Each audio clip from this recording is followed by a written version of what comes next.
私がずっと続けてる勉強方法っていうのは、聞けるようになったら自分もその音を出せるようになるんですよね。日本語にイマースできると思うんです。聞こえてきた単語をシャドーイングしてます。 I know how hard this is because I've been there。 日本語のおすすめのドラマを今回はちょっとピックアップしてきて、やっほー、皆さんこんにちは、くみです。今回の動画も見に来てくれてありがとうございます。今回は私のポッドキャストエピソード19撮っていきたいと思います。今日の日付は8月の27日です。8月27日の水曜日にこのポッドキャストを撮っています。みんな今週どうだった？はい、私はちょっと何の変哲もない感じでいつも通りの1週間を過ごしていましたが、皆さんはどうだったでしょうか？もうすぐね、8月も終わりですね。もうすぐ9月になるんですけど、っていうことで2025年もね、もうすぐ終わっちゃうんですけど、みんなはちなみにこの1年間、2025年で達成したかった目標とかってありますか？はい、私は新年の Vlog でも出したんですけど、今年の目標は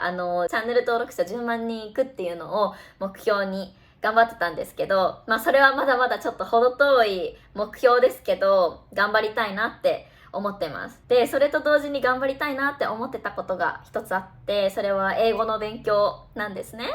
はい。で、みんなが日本語を勉強してるのと同じように、私も英語の勉強を実はずっと続けています。今回は私が普段どのように一日を過ごしていく中で英語の学習っていうのを一日に取り込んでるか、っていうのをシェアすることで、なんかみんなの少しでも日本語勉強の参考になったらいいなっていうのと、モチベーションをね、みんなが多分下がっちゃう時とかもあると思うんですけど、この人も英語の勉強頑張ってるから自分も頑張ろうって少しでも思ってくれる人がいたらいいなと思って、今回はこの動画を作ってみたいと思いました。単刀直入に言うんですけど、私がずっと続けてる勉強方法っていうのは、英語のドラマを見ることとか、英語のポッドキャストを聞くこと、そしてシャドーイングをすることです。はい。これは何回も多分私の動画の中で言ってきたので、みんなも知ってると思うんですけど、今回は私がどういう風にシャドーイングをしてるのかとか、じゃあ実際に一日の中でどんな時にそれをやってるのかとか、そういうのをシェアしていきたいし、あとはみんなのために日本語のおすすめのドラマを今回はちょっとピックアップしてきて、私的にすごい面白いなって思うドラマとか、日本語学習に良さそうだなって思ったドラマを何個かみんなに紹介したいなと思ってるので、今回も最後まで楽しんでみてくれると嬉しいです。そしてチャンネル登録も忘れずにお願いします。はい。じゃあ早速本題に入っていきたいと思います。まず、みんなはなんで日本語を勉強してますか？はい。日本語を勉強しようって思ったきっかけって人それぞれなんですけど、私の生徒さんですごい多いなって感じるのは、やっぱり日本語のアニメが好きで、そのアニメを日本語でわかるようになりたいとか、あとは日本に旅行に来た時に日本人とコミュニケーションが取れるようになりたいとか、あとたまにいるのはやっぱり日本人の彼女とか奥さんとかがいて、コミュニケーションをもっとうまく取れるようになりたいとか、そういういろいろなモチベーションがあって日本語を勉強してくれてると思うんですけど、私がなんで英語を勉強したいなって思ってるかというと、多分最初は洋楽を好きになって、で洋楽を聴き始めて、すごいなんか英語ってめっちゃかっこいいなみたいな単純なんですけど、英語話せるようになりたいなって思って洋楽をめっちゃ聴いてたんですよね。でその洋楽の歌詞をノートに書いたりして、それを歌えるようになるまで一生歌ってたりとか、はい。あとはドラマを見出したり、でそれがきっかけでなんか海外の、考え方とかもすごい好きになって、日本の考え方と海外の人の考え方って結構違ったりする部分もあるじゃないですか。で、私はそのなんかオープンマインドな考え方だったり、すごいポジティブシンキングなところだったり、いろんなところに惹かれて、もっともっと英語を理解できるようになりたいって思ったり、あとはやっぱりシンプルに英語が話せるだけでコミュニケーションできる人が倍になりますよね。日本語しかもし自分が話せなかったら、日本人とだけしかコミュニケーションが取れなくて、情報も日本語の情報だけしか理解することができないけど、もし私が英語を理解できるようになったら、英語で書かれてる文章も理解できるし、英語でのニュースも理解できるし、全然入ってくる情報の量が何倍にもなるんですよね。だから英語ってやっぱり私の世界をすごい広げてくれる手段の一つだと思っていて、そういう意味でも英語の勉強が本当に好きですね。魅力的だなって思って、ずっと英語の勉強は楽しんで続けています。はい。で、これが私の英語勉強に対するモチベーションなんですけど、みんなはどのようなモチベーションで日本語を勉強してるんでしょうか？はい。人それぞれあると思うんですけど、やっぱりね、言語学習において大切なことって楽しみながら続けることです。はい、もう継続することが何よりも大切だと思います。で、継続させるためにはやっぱり楽しいって思わないと続かないし、だから自分がすごく楽しいなって思える勉強方法を探すこと、自分に合ってるなって思う勉強方法を探すことが本当にキーになってくると思います。日本では小学生の時から実は英語を習い始めてですね、だいたい今調べたんですけど、小学校3年生から外国語学習みたいな感じで英語の音楽に触れたりとか、なんか英語の例えばアポっていう単語を覚えたりとか、そういう簡単なのから始まってですけど、小学校3年生から英語に触れ始めるんですね。で、中学校3年間と高校3年間は基本的にはもう必修で、全員が必ず受けないといけない授業、教科の一つになってます。で、大学生の時もだいたい大学1年生、大学2年生ぐらいは必修で受ける人多いと思うんですけど、専攻によっては英語で授業を受ける人とかもいますし、もう全く英語は勉強しませんっていう人もいると思います。でも大体の人が基本的に、だから小学校3年生の時から高校3年生くらいまではもう絶対に必修で、だいたい10年間くらいは勉強してるんですね。そう。でも、みんな思ったと思うけど、なんで日本人じゃあ英語話せないのって思いましたよね、絶対。はい。日本人はやっぱり英語を話せないっていうのですごい有名だと思うんですけど、はい。これは残念なことに、やっぱり、英語と日本語の文法って全く違うし、日本語を勉強してるみんなだったら多分わかると思うんですけど、英語と日本語の文法って全く違いますよね。それがまず一つあると思うし、やっぱり日本って島国だから、ね、なんか日本語だけできてたら別に生活できる、生きていけるんですよね。で、特に外国人とコミュニケーション取ることも昔はそんなになかったし、今ほど。だからやっぱり日本語だけを勉強できてたら別に大丈夫だから、そこまで英語を必死になって勉強する必要がなかったというか、っていうのもあると思う。あとは、やっぱり学校での英語学習って本当に試験のための英語を習ってる感じで、日常生活で使える英語を話せるようになる授業とかではなかったんですよね。例えば本当に大学入試のための文法と単語をひたすら勉強する。で、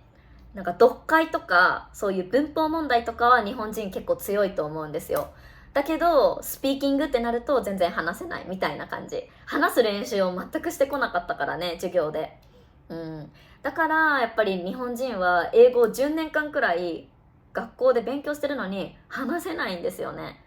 これ本当に大きい問題だと思っていて、私がね、小学校、中学校、高校の時は全然話す練習がなかったんですけど、今時の英語学習のシステムはちょっとずつ良くなってると思うんですけど、はい、そんな感じの印象があります。で、やっぱりさ、私はそんな中で、今ね、日本語講師として1年間半くらい働いているんですけど、すごい痛感するのが、やっぱ話せるようになるためには話す練習しかないんですよね。で、どれだけ単語とか文法とか知ってても、それを使えるようにならないと全く意味ないし、話せるようになりたいんだったら、話さないと慣れないから、口も。だから、アウトプットする練習っていうのがどんどん必要になってくると思うんですね。特に中級者、上級者の方とかは、多分単語とか文法はもう知ってるけど、でも話せないって思う人いっぱいいると思うんですけど、その人たちに足りないのはもう圧倒的にアウトプットの練習ですね。で、今回私がシェアしたいのは、そういう中級者、上級者向けの人への練習方法です。はい。ゼロ初級者の人、日本語ゼロ初級者の人は、やっぱり全く単語とか文法とかを知らない上で、今から私が教える勉強方法を試しても全く意味わかんないと思うので、そういう人たちはまずは一番最初に基本的な文法とかを勉強してほしいです。はい。けど N4 とか N3 ぐらいのレベルの人で単語とか文法いっぱい知ってるのにテストだったら解けるのに話せないっていう人、そういう人に向けた勉強方法を今日はお話ししていきたいと思います。はい。で、私はすごい何回も言ってると思うんですけど、シャドーイングっていう勉強方法に絶対的な信頼を置いてます。はい。私は実は英語は結構ずっと得意な方だったんですよ。で、中学校の時とか高校生の時とか、大学生の時ももちろんそうなんですけど、英語の勉強ずっと好きだったし、テストでもある程度点数取れてた方だったと思います。はい。だいたいいつも8割ぐらいの点数は取れてました。で、すごい好きだったんですよ。けど、やっぱり私も話せなくて、でも、ずっと続けてたことがあって、その、授業以外の部分で私がずっと続けてたことが、洋楽を聴いたりとか、英語のドラマを見ることだったんですね。で、何かメイクをしながらとか、本当ご飯を食べながらとか、そういう車を運転しながらとか、そういう隙間時間でずっと英語を聞くようにしてました。で、すると何が起こったかというと、私たち大学生の時に TOEIC っていうなんか英語の試験をね、必ず受けないといけなかったんですよ。で、TOEIC っていうのは日本語の JLPT みたいな感じのテストなんですけど、読むパートと読解のパートとリスニングのパートがありました。で、その点数が990点満点だったかな。990点満点中、あなたは何点ですっていう感じで出るんですね。で、JLPT みたいに、なんかレベル分けされてるわけではなくて、本当に自分の点数が出るっていう感じ。その点数によって、結構日本の企業とかでは TOEIC 何点以上、例えば TOEIC700 点以上が優遇されますとか、履歴書とかに書けれるポイントになるんですよ、 TOEIC の点数が。はい。で、私たちの大学ではそれをね受けないといけなかったんですけど、まず初めて私大学生の1年生の時に TOEIC を受けた時、ちょっと忘れちゃったけど、だいたい600点、630点とかだったんですよ。990点満点中の630点とかで、これ何も勉強せずに受けました。大学2年生の時にまたその TOEIC を受けないといけなかったから受けたんですけど、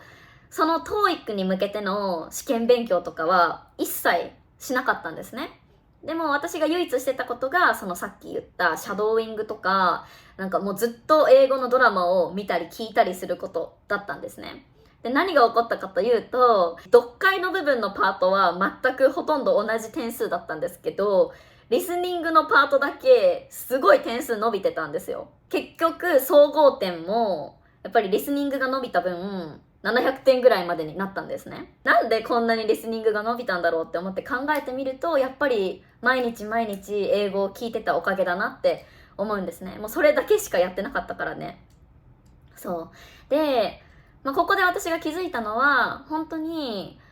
リスニング力を上げるためにはやっぱり聞くことがすごい大切だし、聞けるようになったら自分もその音を出せるようになるんですよね。そう、だからシャドーイングってめっちゃ大切なんですよ。聞きながらその人が話してる言葉を自分も真似して話すことで、リスニングの勉強にもなるし、スピーキングの練習にもなるんですよね。で、それを何回も何回もすることで、口が文法とかその表現を覚えて、何も考えなくても頭からそれが使えるようになるっていう感じです。例えばみんな考えてみてほしいんですけど、日本語で自己紹介するとき、私は何々です、よろしくお願いしますっていう風に言うと思うんですけど、それってみんななんて言うっけってなんか考えて言おうとしてないと思うんですよ。初級者の人は置いといてですよ、これは。中級者上級者の人に聞きたいんですけど、多分みんな何も考えなくても、もう私は〇〇です、よろしくお願いしますっていうフレーズがね、頭から勝手に出てくると思うんですね。で、それはなんでかっていうと、みんながそのフレーズをもう何回も何回も聞いて、何回も何回も話してきて、頭がもう勝手に覚えてるから、自然とその表現が出てきちゃうぐらい、もうずっと使ってきたんですよね。私も同じで英語で、I'm Kumi, nice to meet you っていうのはもう自然と何も考えなくても言えるんですよ。だからもし日常生活でよく使うような表現も同じようにみんなが何回も何回もその表現を使って自分の口で話してっていうトレーニングをしたら何も考えずにその言葉が出てくるって思いませんかそういうことなんですよね。だからお腹が空いたとか I'm hungry っていうのも何も考えなくても私ももう自動的に出てくるし、そういう感じでどんどん文のレベルを上げていけばいいんですね。はい、ですごい長くなっちゃったけど、だからこそこのシャドーイングっていう方法がすごく大切だし、すごく役に立つ勉強方法だと思っています。シャドーイングじゃあ実際にどうやってすんのっていう話だと思うので、今日は私が実際にシャドーイングしている姿をみんなにちょっとシェアできたらなって思ってます。はい。いつも私は YouTube とか Podcast とかで一人の人が話している動画を探します。そのテーマは本当に自分が興味のあるテーマを見つけたらいいと思います。ビジネスについての話に興味があるんだったらビジネスについての日本語のポッドキャストを探せばいいと思うし、日本の文化について話してるポッドキャストを聞いてもいいと思うし、自分の興味のあるテーマについて一人の人が話している動画を探す。はい。これは結構大切です。私はよくセルフディベロップメントみたいな動画を聞くのが好きなんですね。なので、それを YouTube で検索して、今回は例えば How to make the best of your 20s っていう動画を見つけたんですけど、この動画をちょっとシャドーイングしていきたいと思います。で、この下の方に行くとさ、ここにさ、ショートランスクリプトっていうのあるじゃん。で、これを押してもらうと、ここにトランスクリプト出てくるので、これを見ながらいつもシャドーイングをしていきます。はい。じゃあ今日もちょっと今からシャドーイングをしていこうと思います。It's never too late to change your life. It's never too late to start something new. You don't need to have it figured out. In fact, nobody has it figured out. Failing fast. 超早いですね。私にとってはめっちゃ早いです。でもこれを言えなかったところをこう何回も巻き戻して言います。はい。Do not worry. Hi friends, it's Chris here. Welcome back to the channel. If you're new here, it's so nice to meet you if you are into growing up from the inside out. I know how hard this is because I have been there.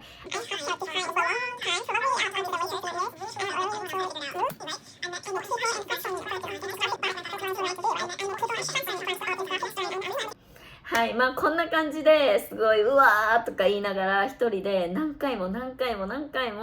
繰り返しシャドーイングをしています。本当にこの女の人になりきった感じでこの人の表情とか真似したりとか身振り手振りを真似したりとかしながらシャドーイングをするんです。で、分からなかった単語があったら調べる。なんか時間がある時とかはこのトランスクリプトを見ながらただシャドーイングするんじゃなくて、ノートにこういう風にもう書き出して言ってることをちょっとずつね、一文ずつ止めながらこうやって書いたりして、で、分からなかった単語を調べたり、なんかどこで息継ぎしてるなっていうのをこういう風に切ったりしながら、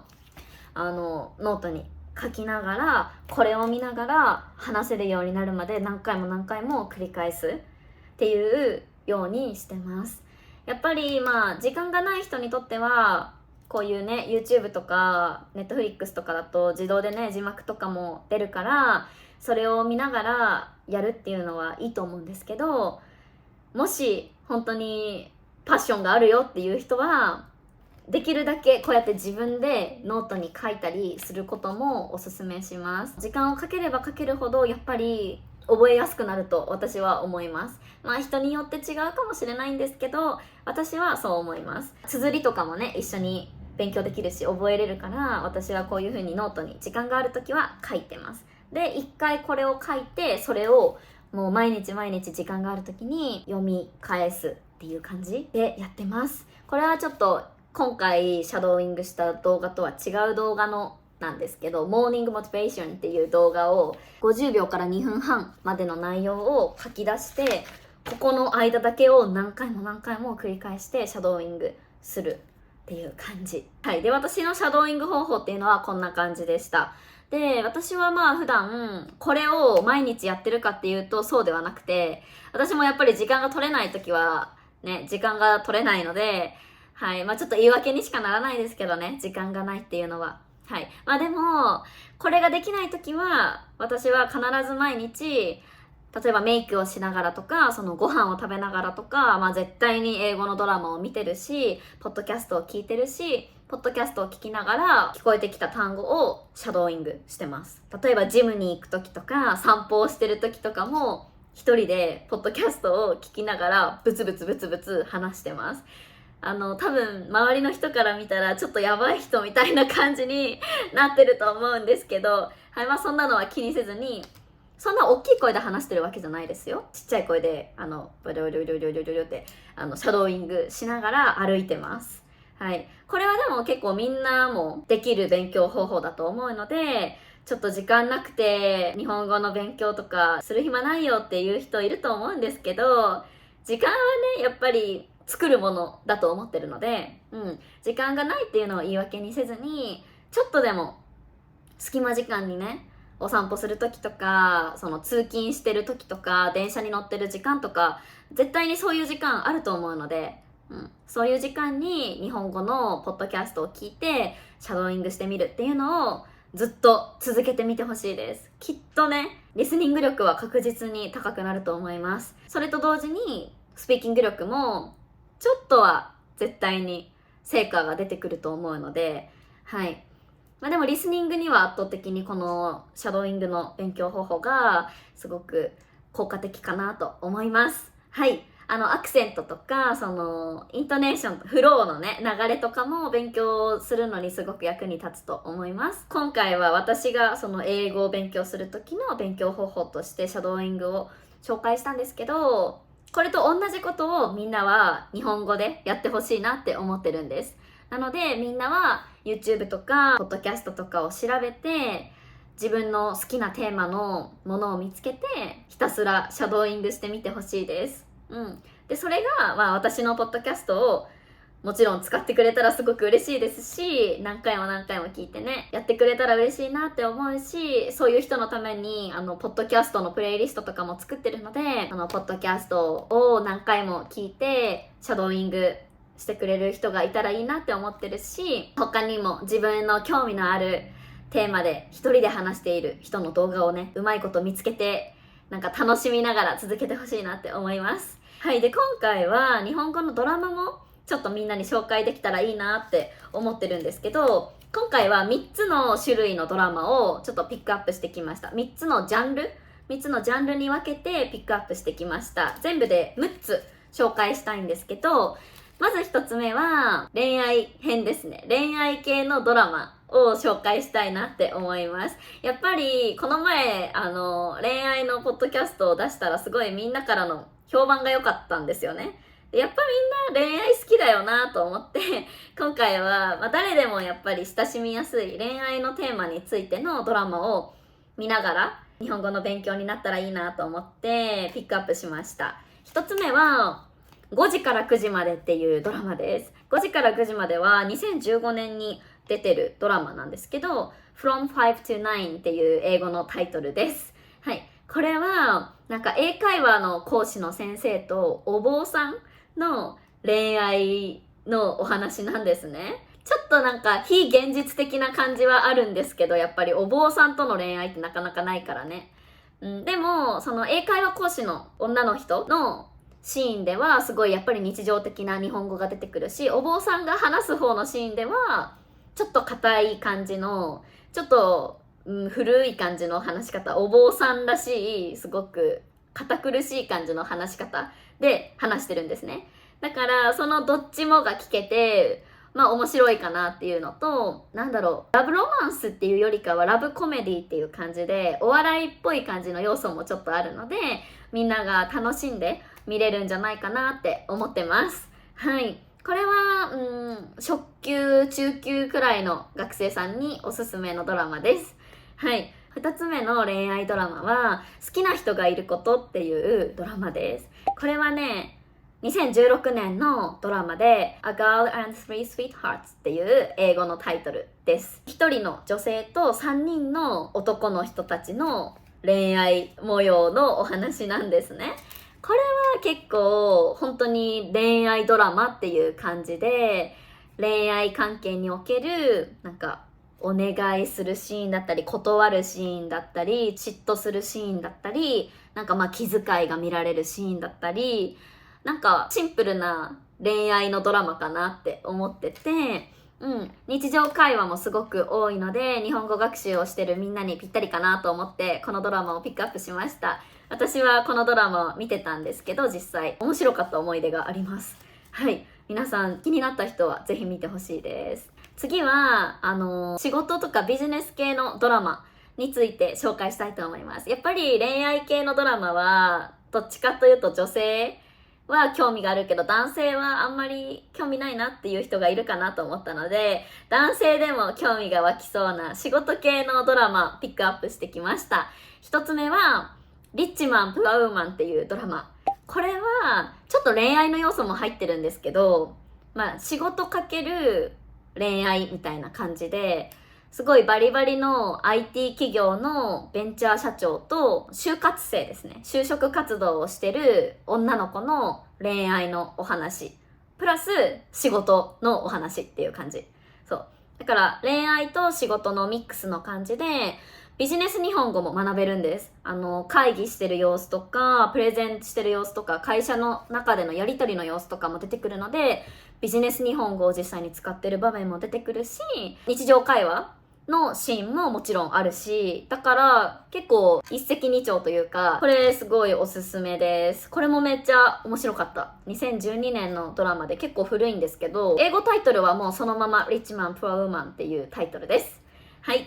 じゃあ次、これは聞いたことある人いるんじゃないかな。すごい日本で大ヒットしたドラマなんですけど、半沢直樹っていうドラマです。これはね、2013年に出てて、2020年にその続きがもう一回出てるドラマなんですけど、英語タイトルそのまま半沢直樹です。これはもう完全に上級者向けのドラマですね。ある銀行マンが上司とか大企業の権力とかさ、不正とかにどんどん立ち向かっていくようなストーリーです。すごいスカッとするようなお話で、難しい単語がいっぱい出てくるし、ビジネスのそれこそ敬語だったり、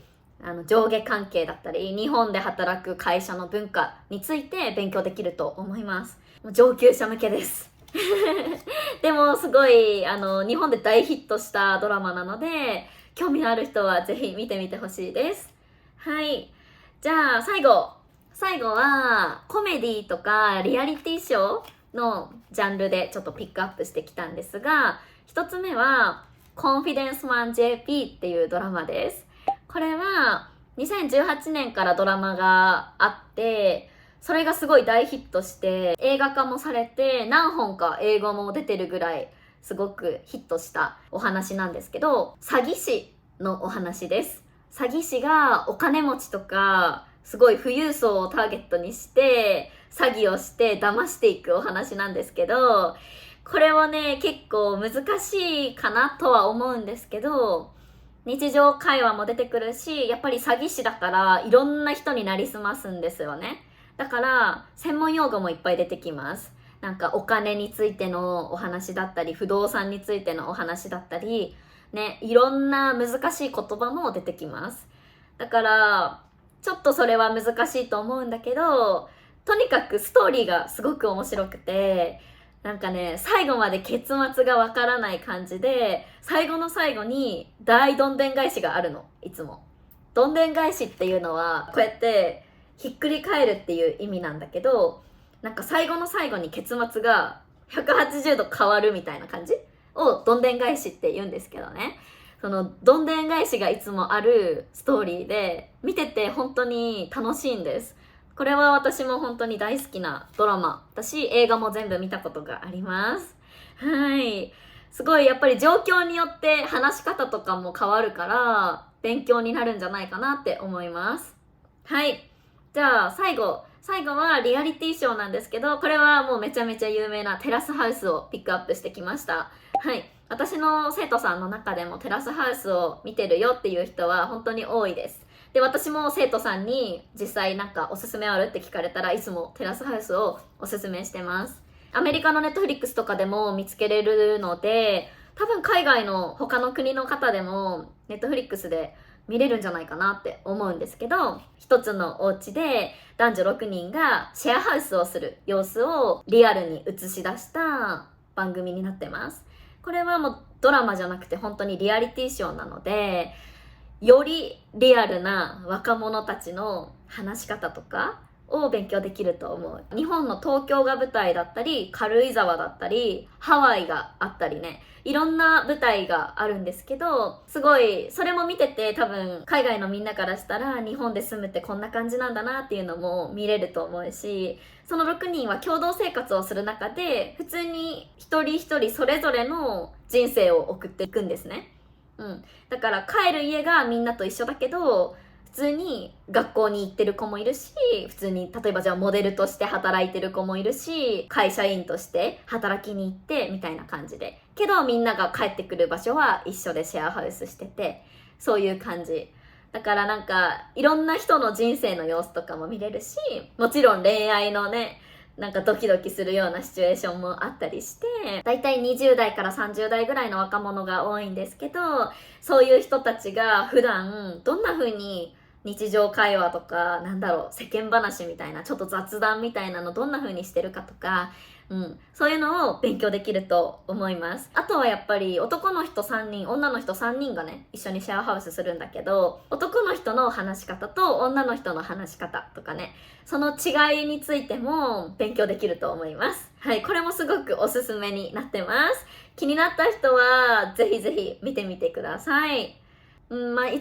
ぱりテラスハウスが初心者にもおすすめかなと思います。で、これらの私が今日紹介した6つのドラマとかテレビ番組、ぜひみんなの日本語学習に役立ったらいいなって思ってます。これらでちょっとシャドーイングをするっていうのは難しいかなとは思うんですけど、みんながちょっとでもやっぱり日本語に毎日触れることが私は大切だと思ってるので、なんかちょっとずつ楽しみながら見てくれたら嬉しいです。はい。初心者の人は最初は、日本語の音声と英語の字幕とかで見てもらって、だいたいなんか内容を理解してもらって、その後日本語の字幕で見てもらって、多分日本語の字幕で見ても1回じゃ理解できないと思うので、何回も自分のわからない単語があったら止めて調べてとか、あとはちょっとしたフレーズとかを何回も真似して喋ってみたりとか、それがおすすめかなと思います。日本語上級者の方はもう字幕なしでどんどん聞いて、なんかその話し方とか表情とかも真似しながら、もうシャドーイングする勢いでやってもらったらいいかなと思ってます。はい。どうだったでしょうか？みんなぜひこれらのドラマとかを見たらコメントを教えてほしいです。はい。今回の動画はちょっと長くなっちゃったんですけど、こんな感じで終わろうと思います。今回の動画はどうでしたか？少しでもみんなの日本語学習のモチベーションにつながったらいいなって思ってるし、みんなと同じように私も毎日英語の勉強を頑張ってるし、やっぱり少しでも英語に触れる時間を増やせるように私も頑張ってます。やっぱり留学したりね、海外に行って英語が話せるようになりたいんだったらアメリカとかイギリスとか他の海外に行って、そこで暮らすっていうのが一番手っ取り早い話かもしれないけど、みんなにとっては日本に来るっていうのが一番手っ取り早い話かもしれないんですけど、でもやっぱり自分でね、そうやって努力をすれば日本語にイマースできると思うんです。まるで自分が日本にいるかのように錯覚できるような環境を作り出すことってできると思うんです。はい。私ももう朝起きて一番最初に聞くのは英語だし、隙間時間に音楽を聴くのも絶対英語だし、ドラマを見るのも絶対英語だし、そういう風に自分はまるで海外にいるのかなって思っちゃうような感じの環境を作り出すことを意識してます。みんなね、やっぱり言語学習ってすごく終わりが見えない長い道のりですけど、楽しんで続けていきましょうね。はい。で、やっぱり話せるようになりたかったら話すことってすごく大切なので、オンラインでネイティブと話すことっていうのもやってます。はい。なのでみんなもぜひなんかオンラインの日本語のレッスンも受けたいなって思ったら、はい、私もいますし、他の素晴らしい先生方もたくさんいるので、ぜひぜひそういうのも視野に入れてみてもらえたらなと思います。今回の動画もいいなと思ったらチャンネル登録と高評価とコメントを残してもらえると嬉しいです。はい、また次の動画でお会いしましょう。バイバイ。